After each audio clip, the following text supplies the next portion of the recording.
Жылдам хабарнама. Ассалаумағалейкум, құрметті көрермен. Егер жаңалықтарды алғашқылар қатарында білгіңіз келсе, онда арнамыздағы подписаться және де бір ғана лайк түймесін баса кетіңіз. Қазақстанда титрафсон антибиотигінің 18 адам қайтыс болды деп хабарлады ССВ. Бұл елді жағдайда түсініктеме бермеді.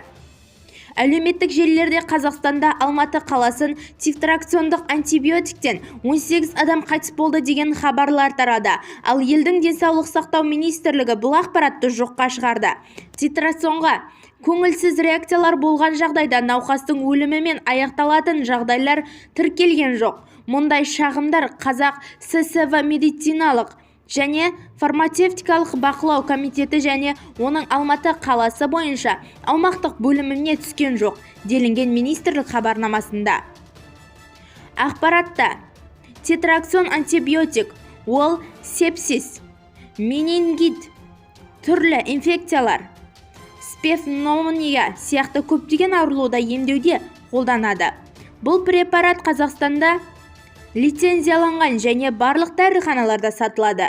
Бізді тамашалауды жалғастырыңыз және де достарыңызға бөлісуді ұмытпаңыздар.